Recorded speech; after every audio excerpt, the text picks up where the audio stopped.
Bonjour à tous, merci de votre fidélité à Avocat, l'émission qui vous conseille. Nos avocats sont là pour répondre de manière très concrète, très accessible aux questions de droit que vous nous envoyez sur le www.avocat.net. Ici, on comprend le droit et on répond très concrètement à vos questions. C'est vrai qu'il faut que le droit soit accessible à tous, sinon ça ne sert à rien d'en parler.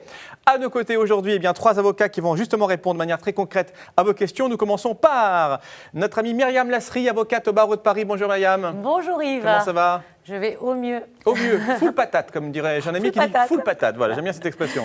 Dans un instant, avec vous, une question d'harcèlement entre collègues. Ça existe. Et oui. Ce qui n'est pas le cas d'Éric de Comont. Dans son cabinet, tout le monde s'aime. Tout le monde se prend la main et mange de la pâte à tartiner. Je ne sais pas pourquoi on en parle, mais voilà. C'est Éric de Comont, notre avocat en droit routier. Bonjour Éric. Bonjour Yves. Comment ça va ? Ça va très bien. Tout va bien ? Oui. À vos côtés, Sandra Salvador, notre avocate au barreau du Val d'Oise. Bonjour Sandra. Bonjour. Droit de la famille aujourd'hui. Pension alimentaire, Eh oui. Ou contribution à l'entretien, voilà, on en parlera tout à l'heure, pour Important. les enfants en tout cas, ça c'est sûr. Exactement. On va commencer par Éric de Comont. Tiens, allez, soyons fous. Ouais. Une question en droit routier pour vous, mon cher Éric. Voici cette question envoyée sur le www.avocat.net. Envoyez vos questions, n'hésitez pas, on y répond. En tout cas, on fait une petite sélection, on répond à celles qui sont les plus représentatives. Je voudrais acheter un avertisseur de radar pour mettre dans ma voiture, mais j'hésite.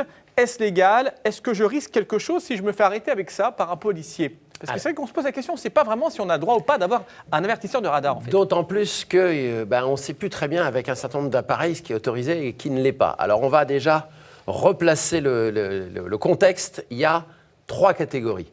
La première catégorie, la plus ancienne, ce qu'on appelle de façon simplifiée le détecteur de radar. C'est quoi ? C'est un petit appareil qui repère les ondes des radars, notamment des fameuses jumelles, des radars déplaçables. Mais fixes. Mais fixes quand ils font la mesure. Bravo Yves, vous avez retenu ce qu'on a dit précédemment sur cette antenne. Exactement. Et donc, ces appareils-là sont interdits formellement depuis 1975, c'est pas d'hier.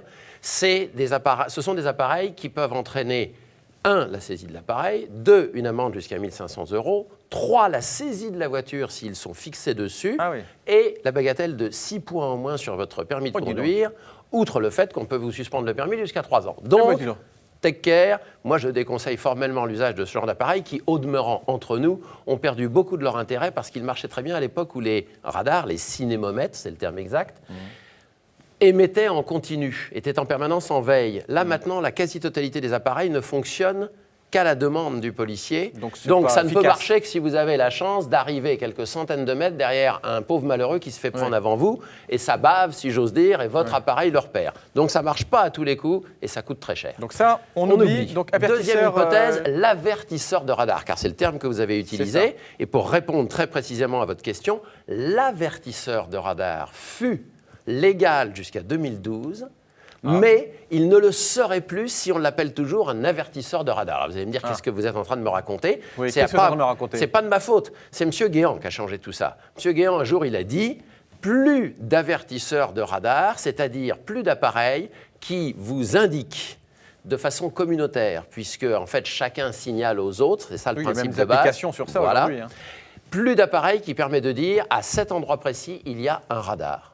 Quel que soit le radar. Quel que soit le radar, qu'il soit fixe, boulonné en permanence, ou que ça soit un contrôle volant de policiers ponctuel, ce n'est plus possible de dire il y a un radar à cet endroit-là. C'est ce que faisaient les avertisseurs de radar. Si vous avez un appareil d'avant 2012 qui continue à avoir ces fonctionnalités, vous êtes en infraction. Et d'ailleurs, il y a un gros buzz depuis quelques mois, puisqu'il y a des sites étrangers qui continuent à avoir des applications qui disent très précisément ce genre de renseignements, donc qui sont illégaux. Alors que se passe-t-il depuis le 2012 Oui, parce que là, vous faites peur à tout le monde. Là, rassurez-vous, il reste un dernier point qui est parfaitement conforme à la loi, c'est justement que depuis 2012, les avertisseurs de radar sont devenus des assistants d'aide à la conduite. Alors, vous savez... En fait, il faut changer la terminologie. C'est très hypocrite, c'est de la terminologie. C'est juste que désormais, on ne vous avertit plus d'un radar fixe, mais d'une zone de danger, ni d'un radar déplaçable, mais d'une zone à risque.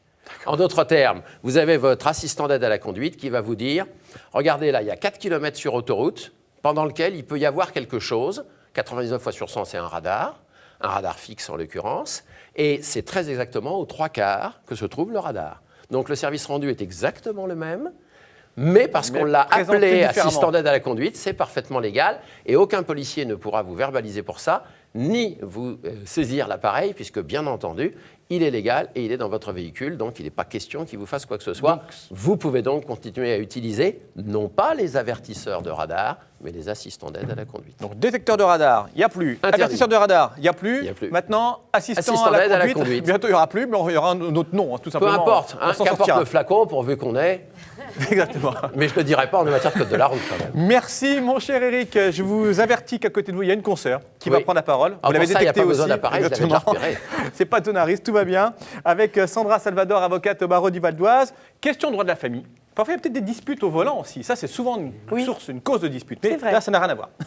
Comment calculer la pension alimentaire, nous demande-t-on sur avocat.net, pour les enfants, au moment d'une séparation? J'ai entendu parler d'un barème sur Internet. Voilà, 3 petits points de suspension nous met cette personne. Alors, on voudrait un peu savoir comment ça fonctionne, comment est-ce qu'on calcule la pension, parce qu'on s'y retrouve plus trop. Est-ce que le barème, on peut vraiment lui faire confiance? Alors voilà, ça, c'est ce barème qui circule sur Internet et qui est consulté par beaucoup de justiciables, à mon avis, est une grande aberration parce qu'il est à disposition comme ça de personnes qui ne comprennent pas réellement les tenants et les aboutissants d'une contribution à l'entretien et à l'éducation des enfants.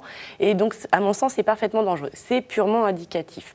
Effectivement, quand il y a une séparation et qu'il y a des enfants issus d'un couple, forcément, on va devant le juge aux affaires familiales qui va statuer sur la résidence des enfants et qui va fixer également une contribution à charge de l'autre parent qui n'a pas la charge quotidienne des enfants. Exactement.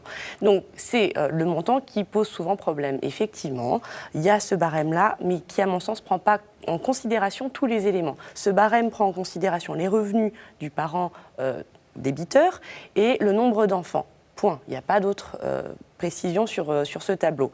Il y a quand même d'autres éléments à prendre en considération. Il y a les charges et il y a les besoins de l'enfant. Et à mon sens, le gros défaut de ce barème, c'est de ne pas avoir ces références-là. Oui, on n'est pas au cas par cas, là. C'est vraiment quelque chose de très généralisé. Mais c'est l'indication. Effectivement, ça peut servir. Ça donne une idée quand on est sur un consentement mutuel et qu'on doit se mettre d'accord sur un montant. On peut en discuter l'un et l'autre et dire, bon, bah voilà, le barème fixe à 150 €, ça me semble raisonnable, est-ce que tu peux? Mais il faut prendre au cas par cas la situation de chacun des époux, les revenus, les charges et les besoins de l'enfant. Parce qu'effectivement, les enfants peuvent avoir des besoins spécifiques en fonction de leur mode de vie antérieur à la séparation. Donc voilà. De toute façon, on est tous d'accord pour dire que communément, c'est 10% des revenus de l'époux débiteur, environ, adapté en fonction 10%. Des besoins. Mais ce ne sont que des adaptations et c'est vraiment du cas par cas qui sera statué par le juge aux affaires familiales. Mais souvent, quand même, les juges prennent en compte, quand même, je trouve en ce moment, en tout cas, le barème. Peut-être ça simplifie, c'est peut-être plus facile pour eux. Mais c'est vrai qu'il y a des personnes qui gagnent 5 000 €, mais qui ont 4 500 € de charge. Et donc, qui ne peuvent pas verser grand-chose, contrairement au petit voisin dans le bureau d'à côté, qui va gagner la même chose, mais qui aura que 2 000 € de charge et qui pourra verser 3 fois plus. Donc, c'est vraiment, moi, je trouve, effectivement, je suis de votre avis, je ne trouve pas ce barème très fiable, en tout cas. Non. Par définition. Alors, il y a des magistrats qui font référence, mais ils font référence de façon très succincte dans leur décision. Et ça s'applique dans des situations très simples, avec pas de charges particulières, si ce n'est des charges de logement, et pas de besoin spécifique pour ce qui concerne les enfants. Dans ces cas-là, on peut effectivement s'y fier. Mais dès qu'il y a des choses un peu spécifiques, ce n'est qu'une indication. Donc dans les cas simplissimes où on peut effectivement se baser que sur des éléments très objectifs, ok, sinon à voir selon les cas d'espèce. Merci beaucoup Sandra pour cette réponse sur la pension alimentaire qui intéresse beaucoup ceux qui nous regardent, la contribution à l'entretien, à l'éducation des enfants bien sûr. Nous allons passer à autre chose, à l'harcèlement entre collègues, avec vous, Myriam Nasri, avocate au barreau de Paris. C'est vrai que souvent au travail, on en a déjà parlé, il y a un harcèlement avec employeurs et salariés, mais on ne pense pas forcément entre deux employés finalement, et ça arrive assez souvent. Et cela arrive assez souvent, et il y a une véritable souffrance au travail liée à ce harcèlement qui peut avoir lieu de manière horizontale. Alors, la question plus précisément, qui est envoyée, comment faire si mon collègue de bureau m'a pris en grippe? Il menace de s'en prendre à moi physiquement, j'ai peur d'aller travailler, que puis-je faire? Donc là, ça va vraiment très loin dans ce cas. Oui, ça va très loin, et ça va tellement loin que le droit lui consacre un volet pénal, c'est-à-dire qu'on n'a pas le droit de harceler son collègue au travail. La personne qui s'estime victime de harcèlement peut déposer plainte. Elle peut franchir la porte d'un commissariat, demander à ce que sa plainte soit enregistrée. Et elle a des recours en interne également. C'est-à-dire qu'elle peut également, je précise, demander à son médecin traitant un certificat médical parce qu'elle aura peut-être subi un préjudice colossal, un préjudice psychologique qui l'empêche véritablement et d'aller travailler et de pouvoir accomplir les actes de la vie quotidienne. Oui, parce que là, il y a des menaces, elle a peur, la personne. C'est à prendre au sérieux. Et elle a aussi des instances qui peuvent lui répondre. Quelles sont ces instances? Elle peut saisir son employeur, qui a, je rappelle, un devoir de protection quant à la santé et la sécurité de ses salariés. Il a également un pouvoir disciplinaire, c'est-à-dire qu'il, normalement, doit se saisir du problème pour convoquer le salarié indélicat, le salarié fauteur de troubles, le salarié harceleur, et pour lui demander raison de ses agissements. Si, en vertu de son pouvoir disciplinaire, l'employeur considère que cette personne ne peut plus faire partie de l'entreprise, elle va la licencier, nous le pensons, et à ce moment-là, voilà notre victime rassérénée et rentrée dans ses droits. Oui, au moins on n'aura plus de problème. Voilà. Et si en revanche l'employeur ne prend pas de décision, alors la pauvre victime aura perdu non seulement l'espoir d'être entendue, mais également l'espoir de continuer dans son travail, parce que peut-être qu'elle aura besoin de rompre. Donc, on a la possibilité de saisir le Conseil de prud'homme et de rendre la rupture imputable à l'employeur, cette fois. À l'employeur, bien sûr, car en vertu de son pouvoir disciplinaire, en vertu de son pouvoir de protection, en vertu même de son devoir de loyauté qui est de plus en plus consacré par les textes et la jurisprudence, il aurait dû statuer certainement dans un autre sens. Donc c'est vraiment très intéressant à savoir si votre collègue, c'est ce que vous nous dites, vous harcèle, l'employeur a une responsabilité et doit vous protéger en quelque sorte, et donc il est mouillé, si on peut dire comme ça. Absolument. Parce que c'est vrai qu'on peut se dire, ça ne le concerne pas, mais s'il est concerné, donc vous avez le recours contre l'employeur. Absolument. Merci beaucoup Myriam Lasry, avocate au barreau de Paris. C'est très intéressant cette réponse et sûrement ça va enseigner beaucoup de choses à ceux qui sont dans cette situation. Ça arrive souvent que dans le cas d'un travail, on a des problèmes avec un employé. Merci beaucoup à tous les trois d'être venus par cette émission, par avocat. Je vous rappelle que si vous souhaitez poser vos questions à nos avocats présents en plateau, www.avocat.net ou nous revoir quand vous le souhaitez sur le replay. À très bientôt, salut.